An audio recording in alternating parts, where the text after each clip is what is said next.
Very good morning, students. Is both audio and video is clear? Okay, good. In the last class, we studied about why DNA is called as a semi-conservative method, and we studied some of the experiments to prove why it is called as a semi-conservative method, which was given by the Taylor as well as Mendelssohn and Stubb.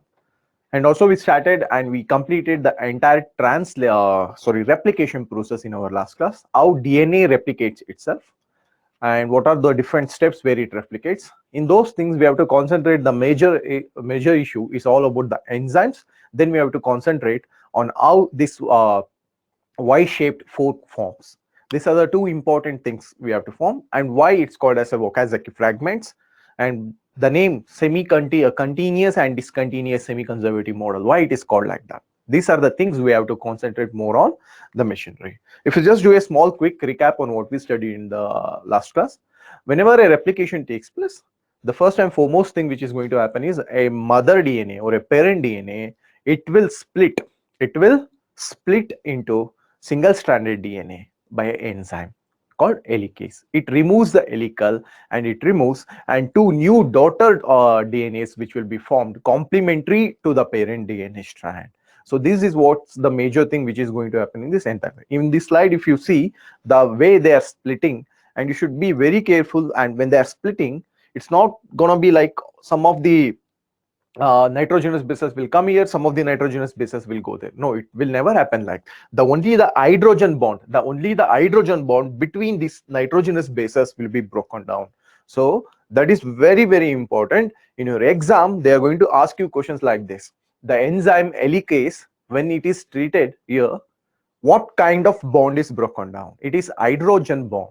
The hydrogen bond is found between the nitrogenous bases. That is the bond which is going to be broken down, not the glycosidic bond or not the phosphodiester bond. No, those bonds will not be broken down in DNA, only hydrogen bond.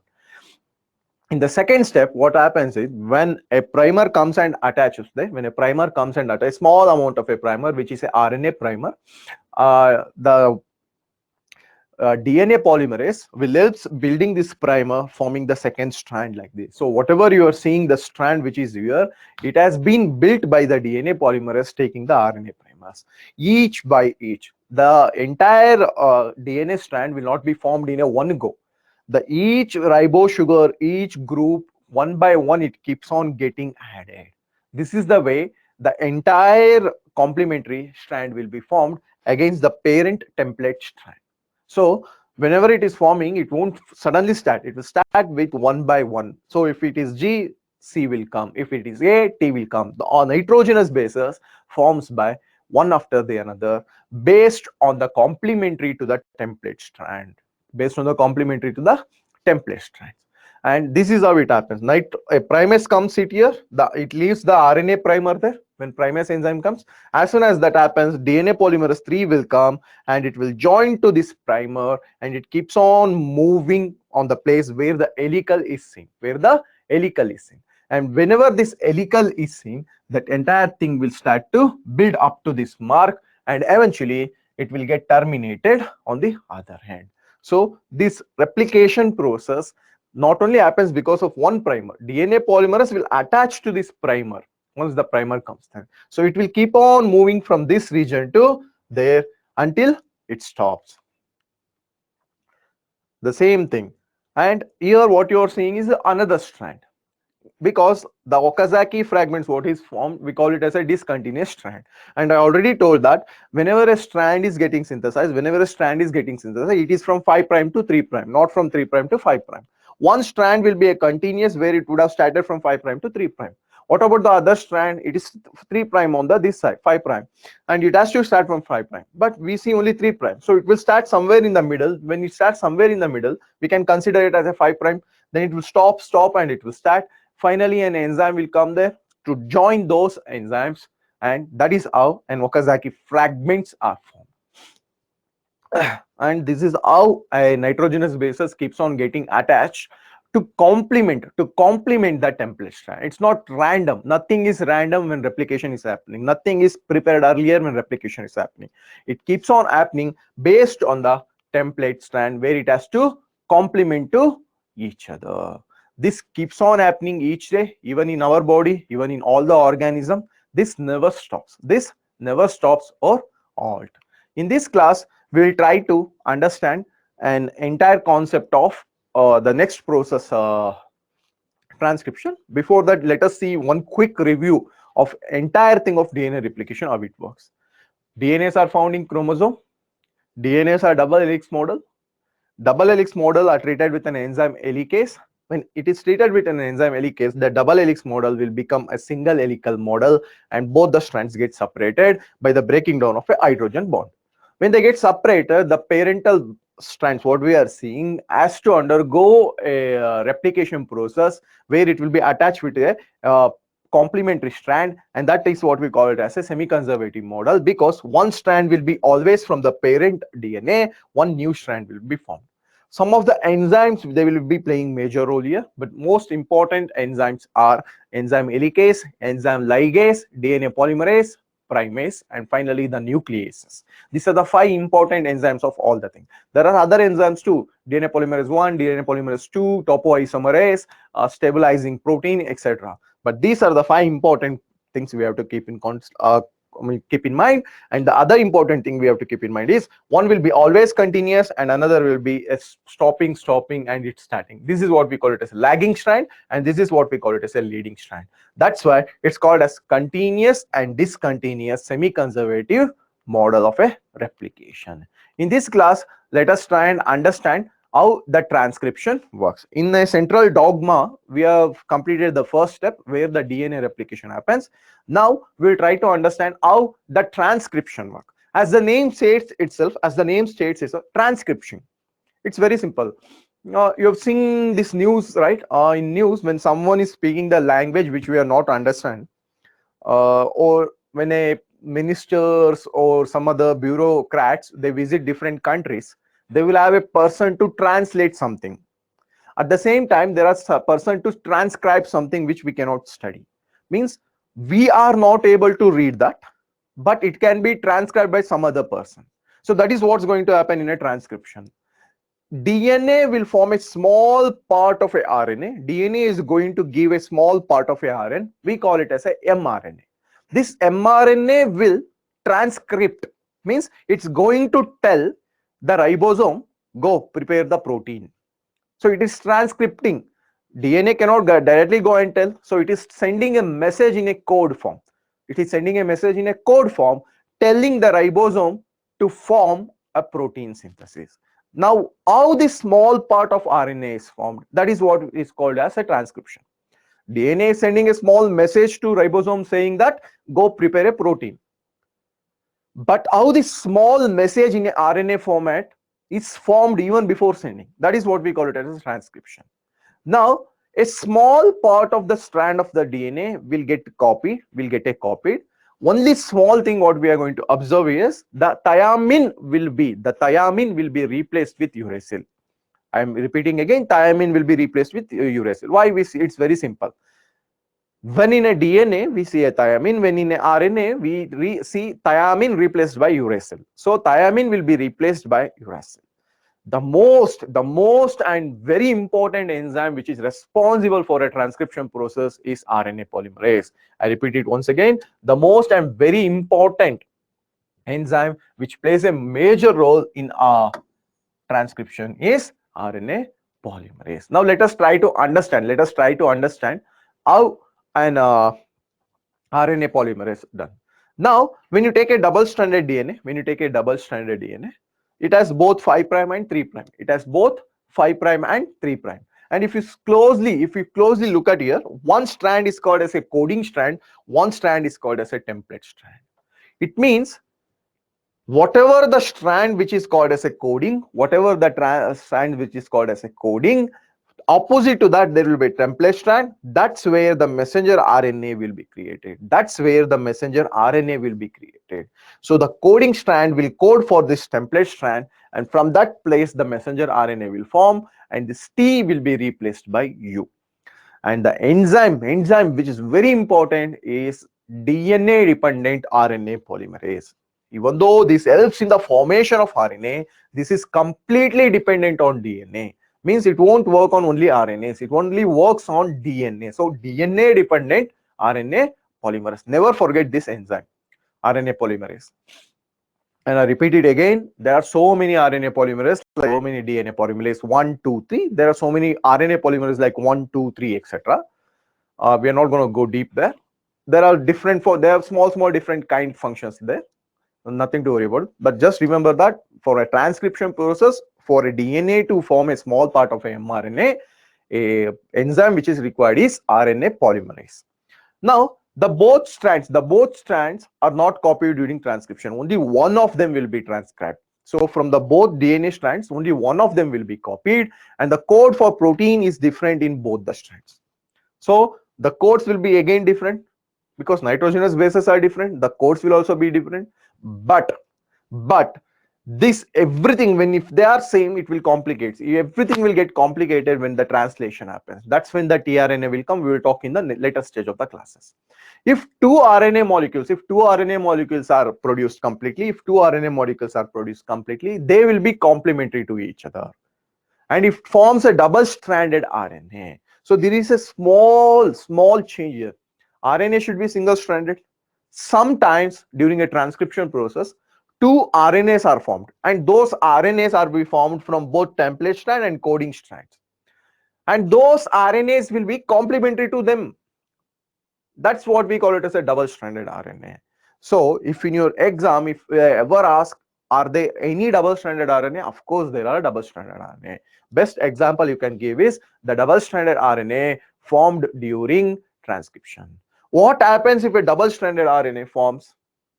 The protein synthesis will not happen, and there is no protein in our body. Eventually, it will halt, and we will die. So this should never happen, but it happens. It happens, which also leads to mutation. So when there are two strands there, for a transcription to produce mRNA, only one strand should produce one mRNA, not two strands. If both the strands produce mRNA, those both strands will become complementary to each other. They will attach and they will become double-stranded. Instead of giving message to the ribosome, they won't give any message for the protein synthesis. If they don't give any message for the protein synthesis, the final step in the central dogma fails, and translation will not happen. It will prevent the formation of protein.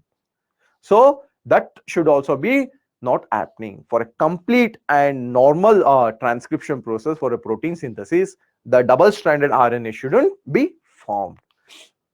So if you know exam, if there is a question like what happens if a double-stranded RNA is formed during protein synthesis or transcription, you say either it will halt the process of translation or a protein synthesis will not happen. See, for this kind of options. Now, before transcription happen, before mRNA are formed, there are three regions in a DNA. Let us say that this is a DNA, right? If this is a DNA, this is where mRNA synthesis has to happen. mRNA synthesis has to happen. When it is mRNA synthesis happening in this region, there are various spots, they got a different name. And if we take this in a vertical way, you can see the different positions given by different name.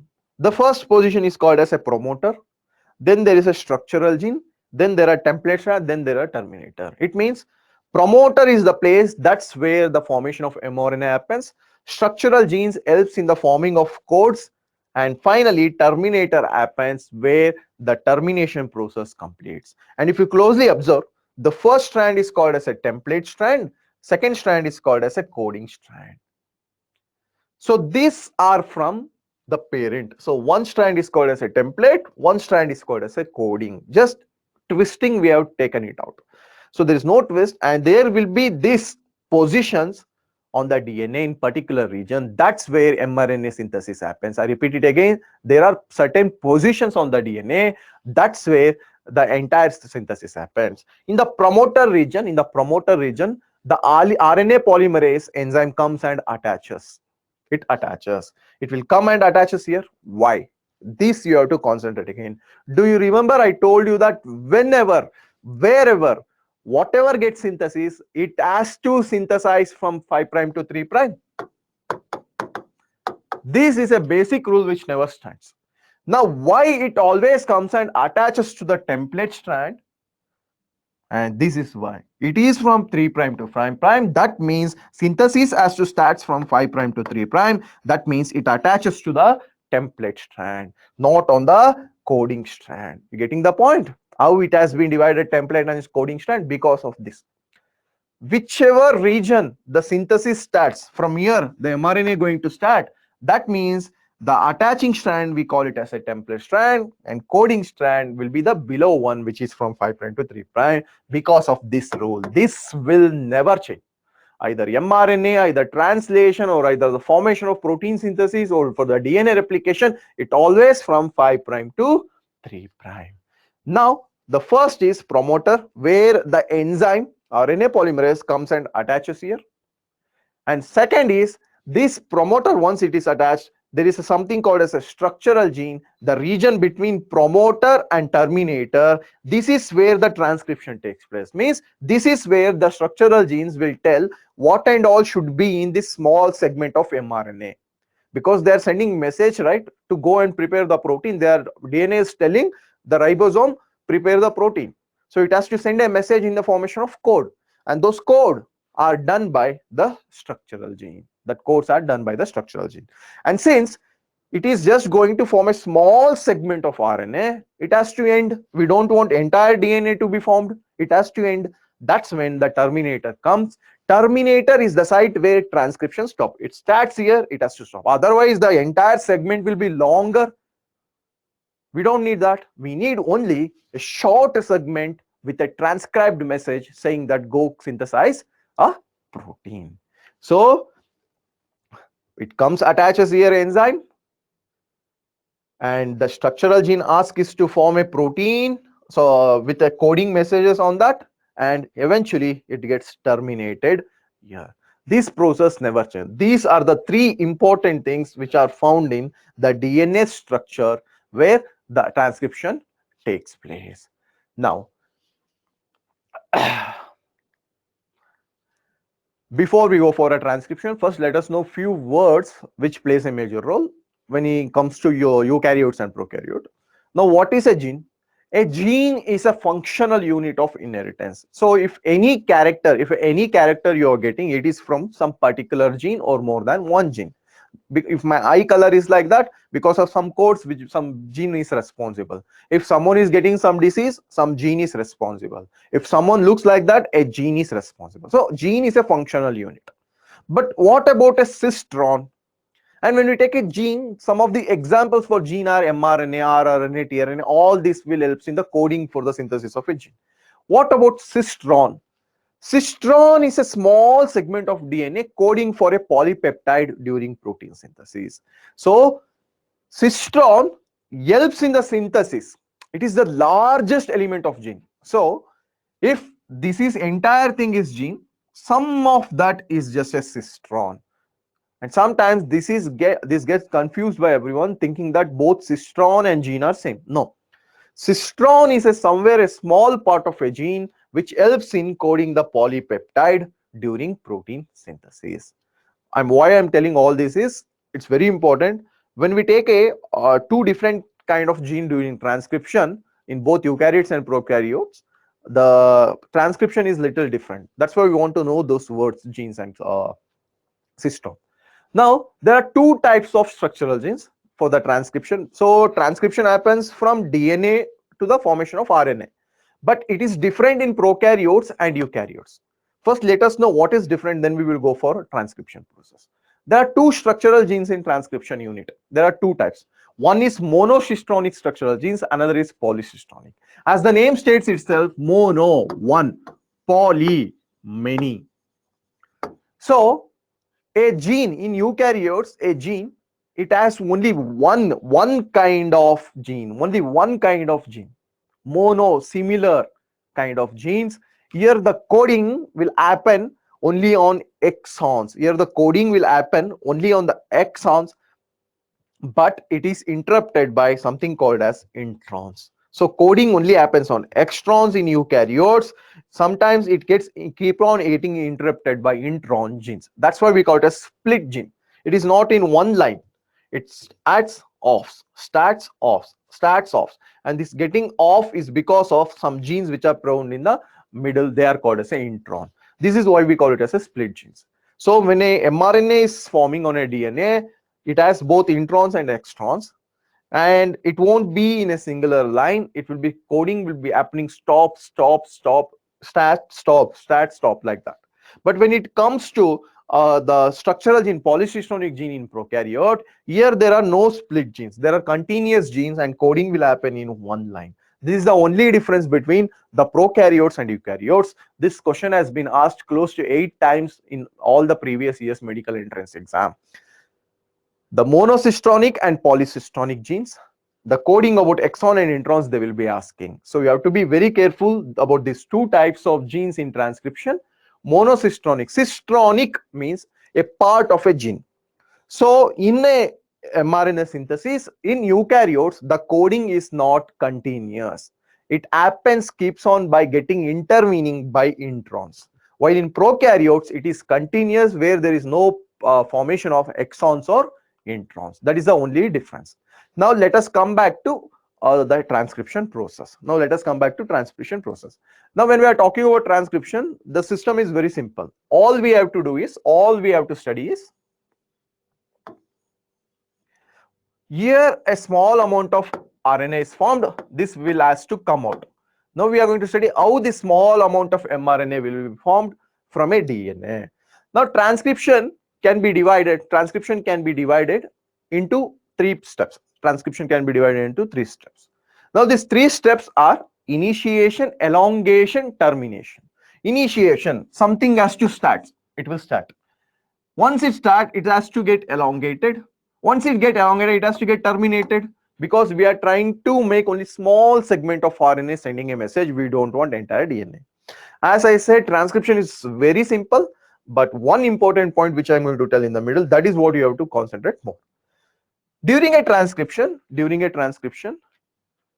in a DNA, in a promoter region, a polymerase comes and attaches.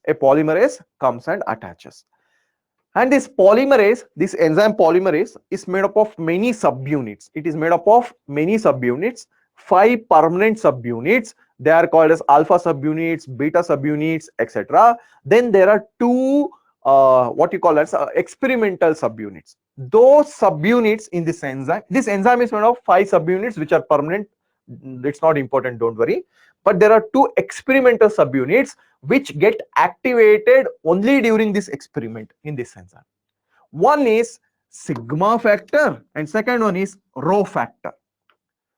This sigma factor helps the RNA polymerase enzyme, the promoter, to form the RNA sequence, the mRNA formation. And elongation is continuous. Once the sigma factor helps, this elongation happens because of the Rho factor, because of the RNA polymerase enzyme. Initiation happens because of this sigma factor.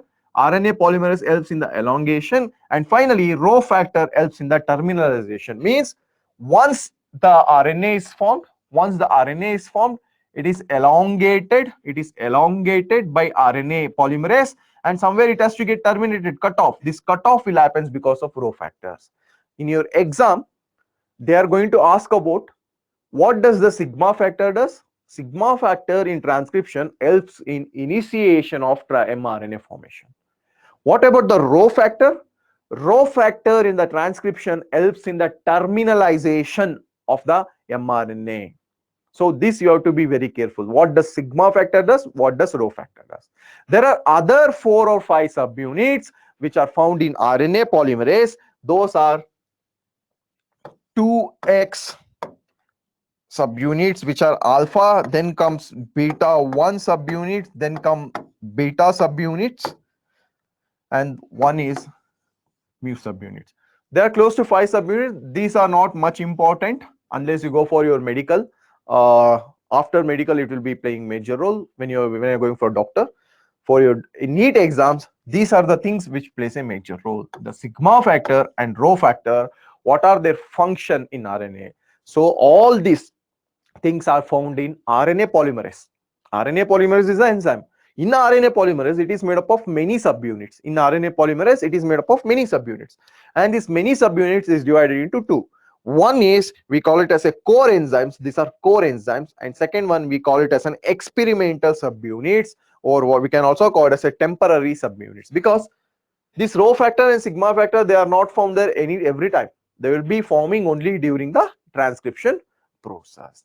So the RNA polymerase comes and attaches to the DNA segment, where the promoter region is there, and that's where the sigma factor helps in the polymerase synthesis starts there. Once it starts, RNA polymerase helps in the synthesizing of the mRNA, and this mRNA, once it is formed, rho factor comes in the help of the termination.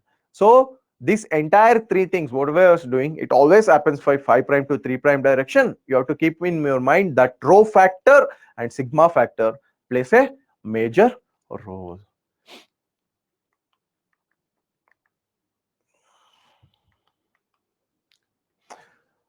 Transcription and translation can be coupled in bacteria, and one thing, whatever you are using, in some points, in some places, the mRNA is called as hnRNA.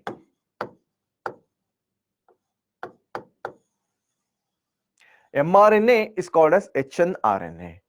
If in your exam, if you ever see hnRNA or mRNA, both are same. I repeat it once more. If in your exam, if you ever see mRNA or hrNA, both are same. HN means heterogeneous nucleus. Heterogeneous nucleus. Now, the first formed RNA from DNA replication, DNA forms the RNA, right? This RNA is not called as mRNA. It will be called as hnRNA. The newly formed mRNA during transcription is called as hrNA, which is called as heterogeneous RNA. Later it will be changed into mRNA. So in your exam, if they ask about hnRNA, mRNA, both are same. Now, can anyone tell me which are the macro or micronutrients required for transcription? Anyone? Please write in chat section if you know which are the macro or micronutrients need during transcription. Anyone? Okay.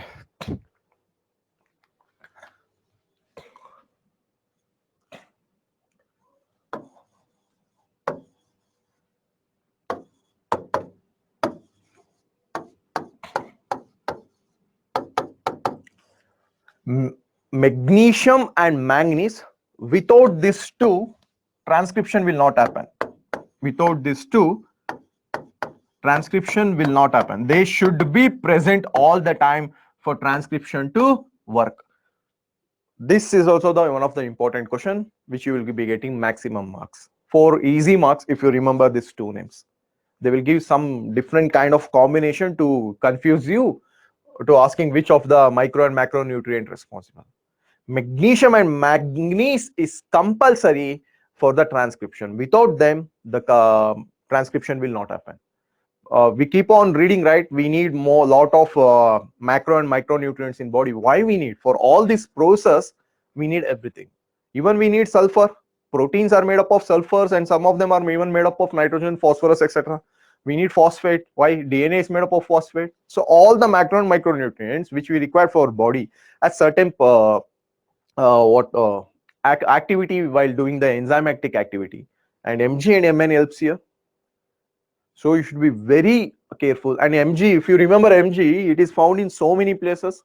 Mg here, Mg in chlorophyll, and even during Krebs cycle, when an pyruvic acid enters into an Krebs cycle by forming acetyl coenzyme, Mg is required there. So it is one of the important micro and macronutrients which requires for transcription. Without them, no transcription can be seen. This is also one of the very important question for your NEET when it comes to transcription. Concentrate on this, concentrate on the sigma and rho factor, and concentrate about that prokaryotic and eukaryotic, where In eukaryotic, it is stop starts because of introns and extrons, while in prokaryotic, it is continuous process, that is monocystonic and polycystonic process. Now let us learn about a genetic code. We keep on saying that whatever happens in our body, or whatever the protein is formed, or whatever an amino acid formed, they are in the form of codes. How these codes are formed? What are these codes? Who gave the genetic code? That's what we are going to try to learn now. Now, genetic code is nothing but a series of nitrogenous bases. Now we already know that there are nitrogenous bases. These are the nitrogenous bases which we see in a DNA: adenine, thymine, guanine, cytosine. If they are found in a series in a one line like this, these are codes. Now a codon is always determined by three letters. A codon is always determined by three letters, and these three letters gives us amino acids. These three letters, when they give amino acid, we call them as a codon. And these three letters contains basic information on how the protein synthesis made. Because when we are talking of protein synthesis or a protein is made up of amino acid, and one protein is made up of many amino acids, like close to 20 amino acids. Now, how these amino acids are formed? Amino acids are formed by these codons. These codons gives us amino acids. Those amino acids will be forming into protein synthesis in the translation.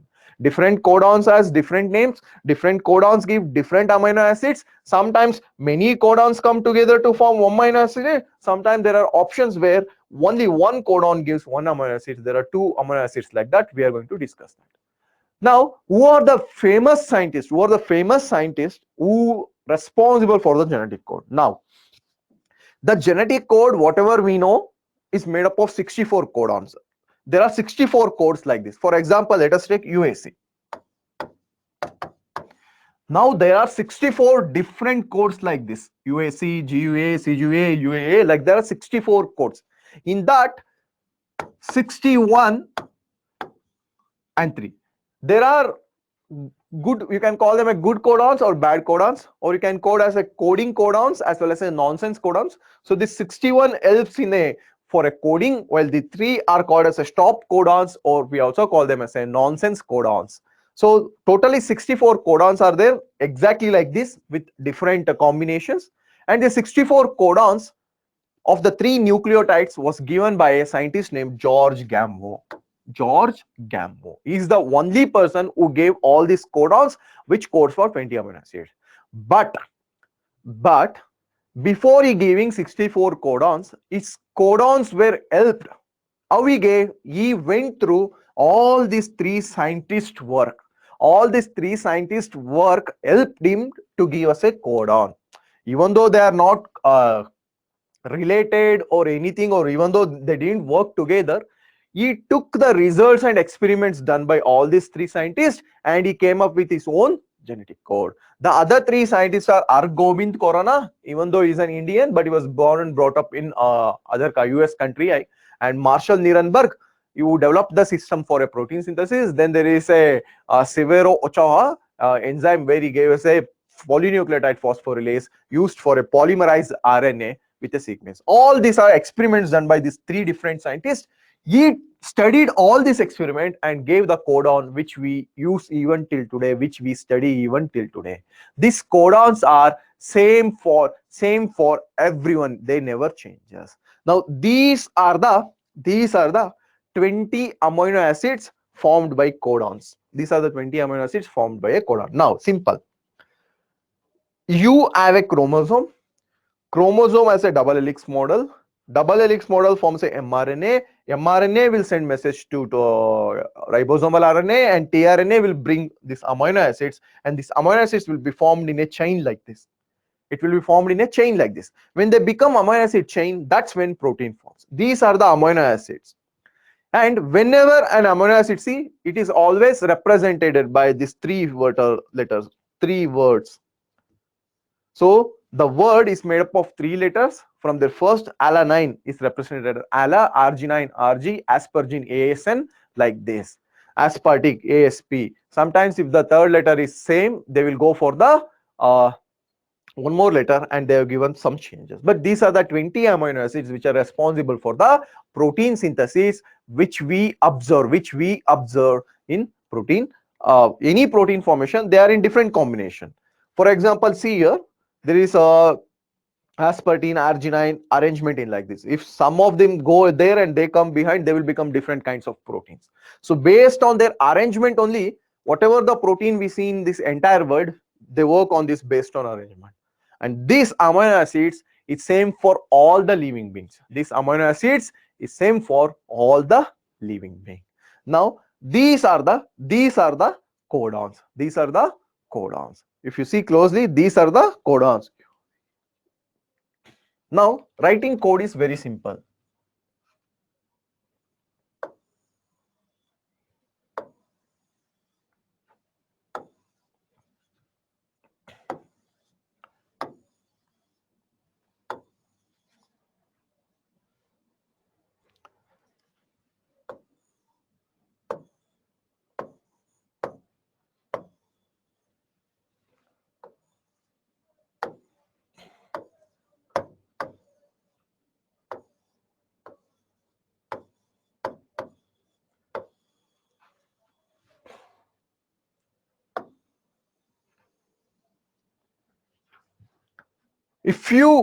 I know it's very hard for us to remember this entire 64 codons, but sometime if you want to remember some codon, or if you want to remember, this is a simple way.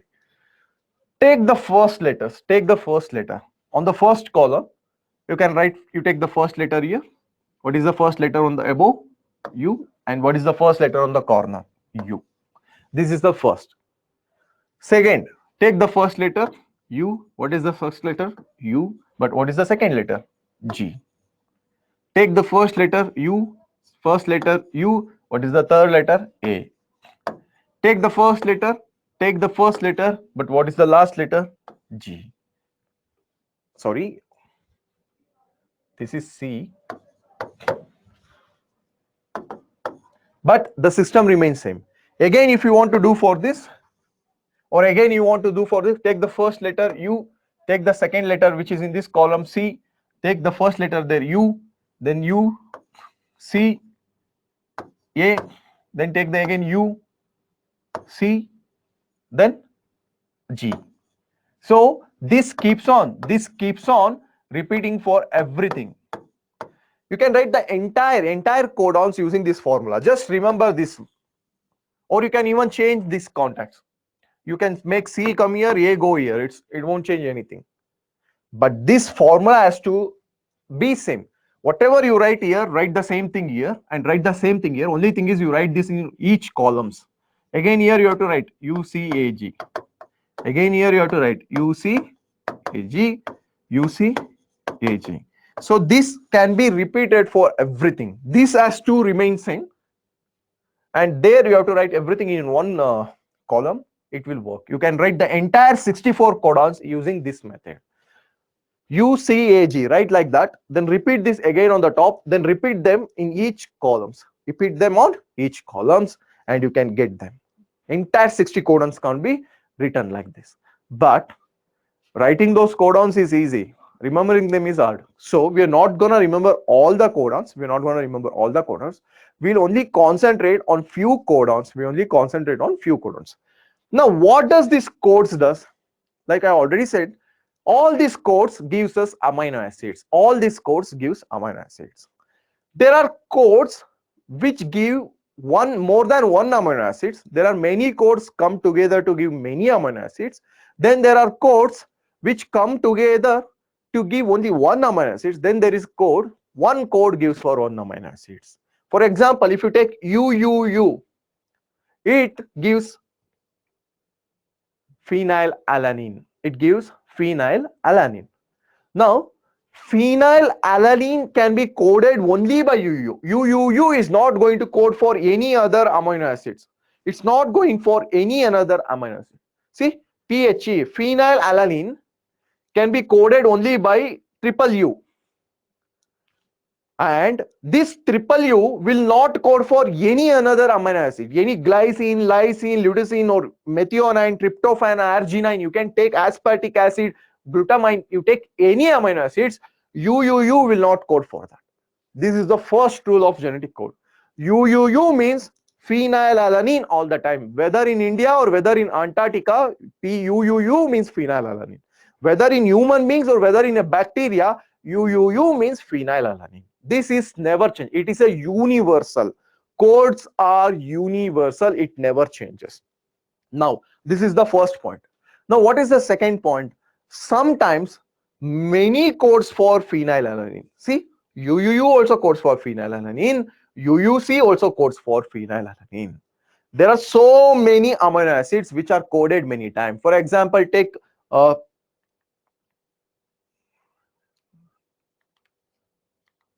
here, sorry. For example, take methionine and tryptophan. They are coded only by one amino acid, that's all. These are the special amino acids. Methionine and tryptophan are coded by only one amino acids, that is AUG codes for methionine, UGG codes for tryptophan. Other than that, no other code for these amino acids. Never forget this methionine especially. Why? Because of this code AUG. AUG is a stat codon. I repeat it again. AUG is a stat codon. Whenever we are going to study protein synthesis, the translation method, AUG is the place where it's going to start protein synthesis. AUG is the one which is going to start. So never forget about methionine. It is coded by AUG. AUG is one of the important codon. Then there are stop codons. UAA, UAG, UGA. These are the stop codons. That's why I told you there are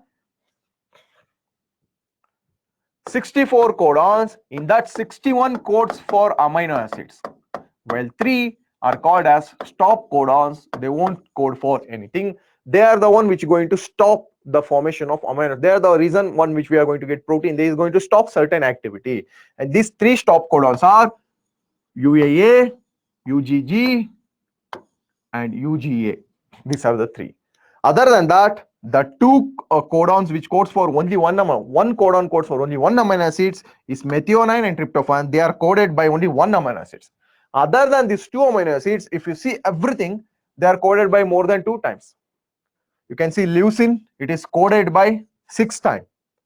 You can see all the amino acids, aspartic, threonine, alanine, valine, everything is coded by serine, arginine. See any amino acids, they're coded by more than one codons, except methionine and tryptophan. So never forget about methionine, tryptophan. Majority questions comes there. And never forget about the start codon and stop codons. No, all the codons will not code. Only 61 of them will code. Now, let us know certain rules, certain salient features of genetic code. The first and foremost salient features is codon is always triplet. Means they will be always in 3 words. It never changes. They will be always in 3 words. It never changes. Codon is always the 3-letter word. It's never going to change. It always remains same. And this 3-letter word, it doesn't matter on the which combination they are. A may come first, U may come from G, it doesn't matter. Codons will be always on the 3-letter words. Out of 64 codons, 61 codes for amino acids. 61 codes for amino acids, while these 3 codons acts as a stop codons. So UAA, UAG, UGA are the stop codons. They do not code for any amino acids. I repeat it again. They do not code for any amino acid. They called a stop codon because they are terminate some things. If it is happening, if coding is happening, see at the end there will be a stop codon. It stopped there. So they are also called as nonsense codon. They are also called as nonsense. They make no sense. They make no sense at all. That's why they call as nonsense. And there is a one special codon called as AUG. AUG is the very special codon which not only codes for one amino acid named as methionine, it also codes for methionine, but it is also called as initiator codon or start codon. For any protein synthesis to happen, this is the codon, it's where it starts. For any protein synthesis, there are certain small minute exception when valine comes, that we are going to discuss when translation we are going to study certain minute changes where when valine is going to come. If 99.99% of the time, for any protein to form in any living beings, it has to start somewhere. This starting point is AUG, and it always starts with methionine. So methionine acts as a initiator codon. And as soon as this methionine is the first formed, and it is called as formyl methionine in prokaryote. Since it will be the first formed, because it will be the one which is going to start, so it will be the one which is going to form. So since it is the first which is happening in both prokaryotes and eukaryotes, in prokaryotes they have given a special name called as formyl methionine in prokaryotes.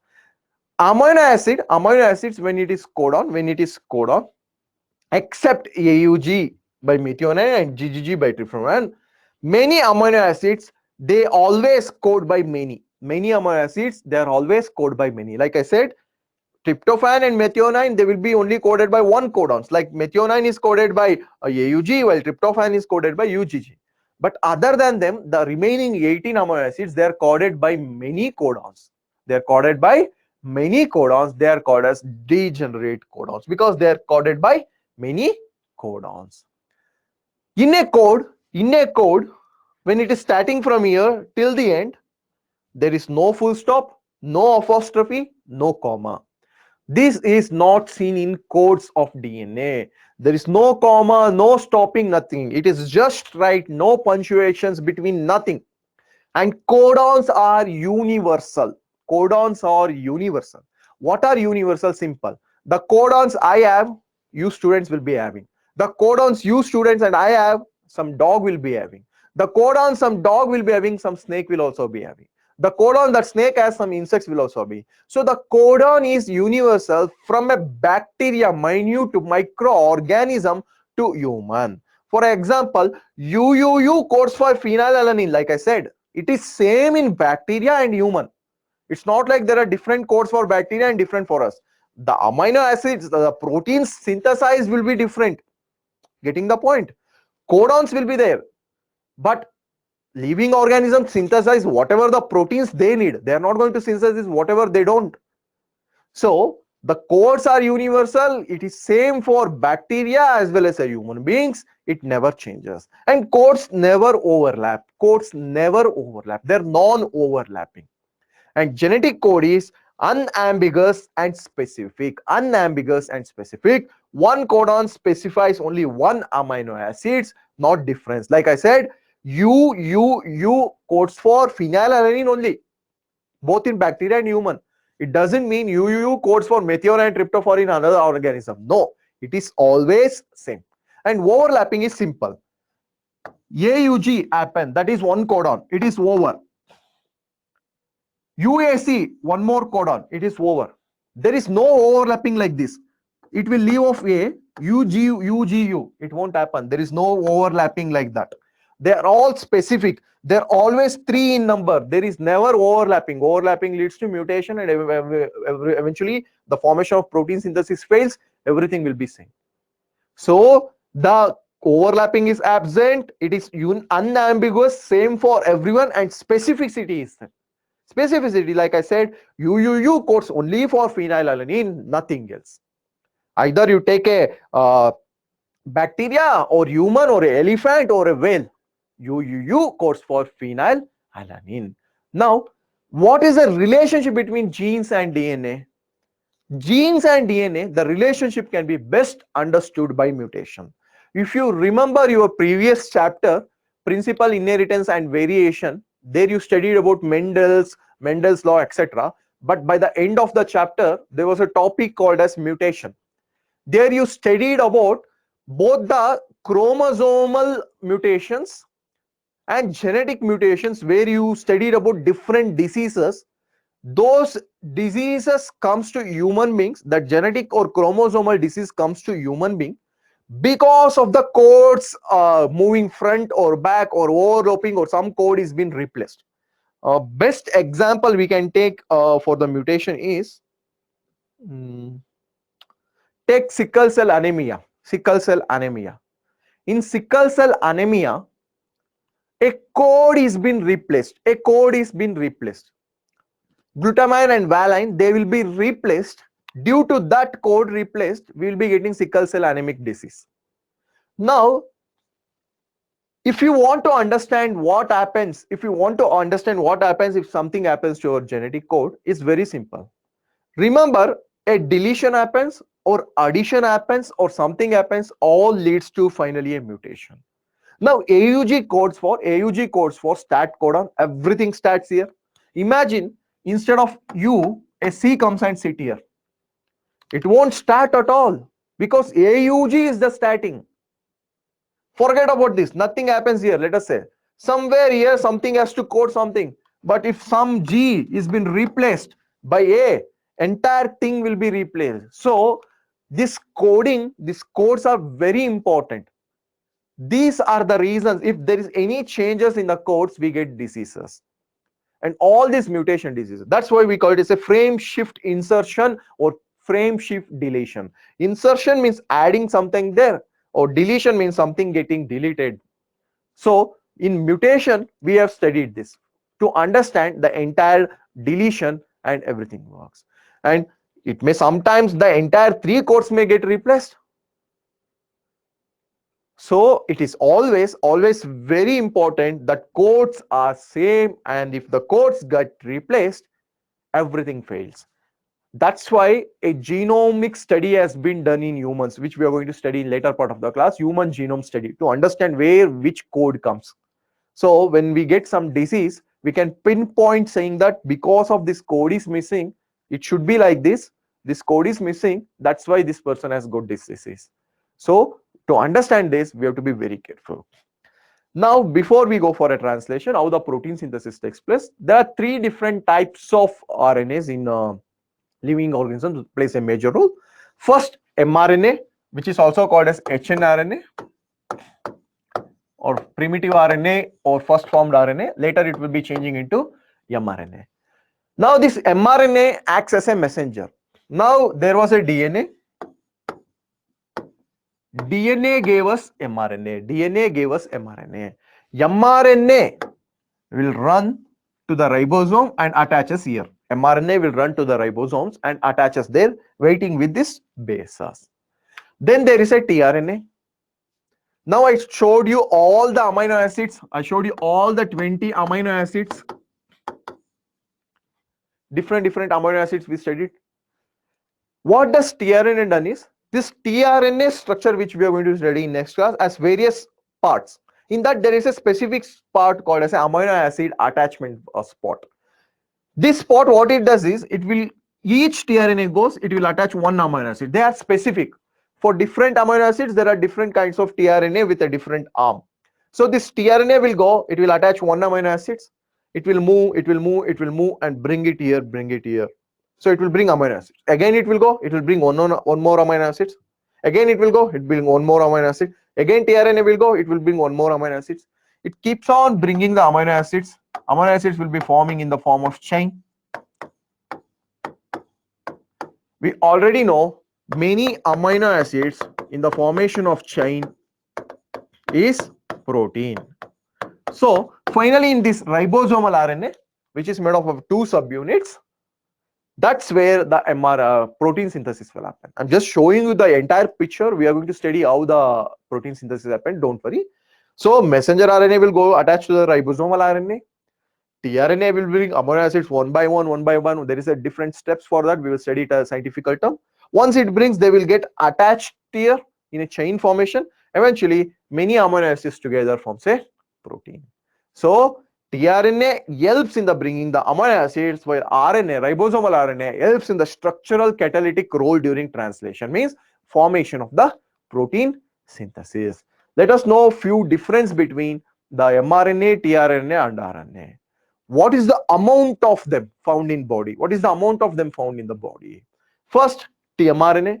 mRNA, there will be close to 3 to 0.45%. tRNA is 15%, but ribosomal RNAs are found 80% in our body, which is maximum because large amount of protein has to be synthesized. Now mRNA is called as a working RNA because it is working. It has to form from DNA and it has to go to ribosome and give message there saying we have to synthesize. It is working RNA. It works a lot. It has to travel from here and it has to work a lot. Then there is 15 tRNA, which is the smallest RNA of all the three. They are called as soluble RNA because after giving amino acids, there is a chance they get solubilized. Then there is a mRNA, which is the most stable RNA because it has to stand there even after amino acids coming, even after tRNA coming, even after they are bringing so many amino acids. They don't have to change. They have to be very stable, not like the other two amino acids. Then the mRNA contains all the genetic info which is used for the translation process, while tRNA all it does was carry the amino acids and give to the protein synthesis site, which is rRNA, and rRNA completes the entire protein synthesis by using the amino acids done by tRNA. Then mRNA has some UTRs which called as untranslated regions. Before the start codon and after the stop codon, it increases stability and efficiency. There will be codons, right, in mRNA. There are starting and stop codons even in mRNA. It will start coding and eventually it has to stop because amino acids should also be made up of certain amount of proteins also should be made up of certain amino acids. They cannot go for the long chain, they are unrequired. So mRNA is also start and stop. It will start and it will stop. And there are close to 60 types of tRNA. This is why I told tRNA is specific for different 20 amino acids, not like one tRNA will go and take all the amino acids. For different amino acids, different tRNAs are based on the amino acid arm. The structure of tRNA, when we study, there is an amino acid arm. On that arm itself, the amino acid will come and attach. So the basic structure of the amino acids varies. So the tRNA has almost 60 types of different types of tRNA in this structure, which is required for different kinds of amino acids. In rRNA, there are many types of ribosomal RNA. In prokaryotes, there are different types of ribosomal RNA. In eukaryotes, there are different types of ribosomal RNA. In eukaryotes, some of the examples are 20S, 18S, 5S, as well as say 5.8S, etc. In ribosomal RNA, there is 70S, 80S, like that. In next class, we will again continue with the translation process. I hope you enjoyed today's class. Have a nice day, students. Thank you.